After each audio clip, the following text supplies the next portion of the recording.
Share বাজার, আজকে পুঁজিবাজার কেন এরকমের হলো? আমার মনে হচ্ছে এই পুঁজিবাজারে ডক্টর ইউনূস সাহেবের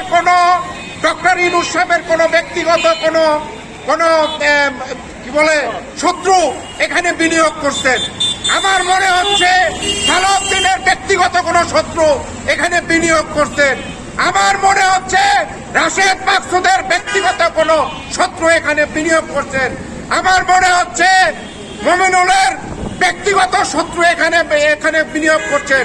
না হলে আজকে শেয়ার বাজার ক্রমান্বয়ে নিচের দিকে যাচ্ছে, যাচ্ছে। যেই শেয়ার বাজার বাংলাদেশের আর্থিক খাতে সুসংহত করে রাখছে, সেই শেয়ার বাজার দিনের পর দিন পড়ে যাচ্ছে। তাদের কোনো এই ব্যাপারে কোনো আগ্রহই নাই, কোনো কিছু তারা করছে না। তারা শুধু বসে বসে দেখছে। আপনারা বিনিয়োগকারী ভাই বোনেরা, আপনারা বলেন যে একটা দেশে প্রধান উপদেষ্টা কেন থাকবে, একটা দেশে অর্থ উপদেষ্টা কেন থাকবে সিকিউরিটি এক্সচেঞ্জ কমিশনের চেয়ারম্যান? কি তাদের কর্তব্য?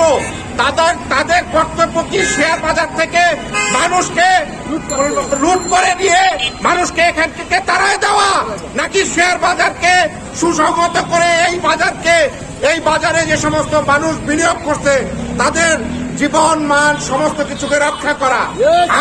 আমরা তো দেখতেছি যে এই বাজারকে ধ্বংস করতে পারলে তারা খুশি হয়, এই বাজারকে পদদলিত করতে পারলে তারা খুশি হয়।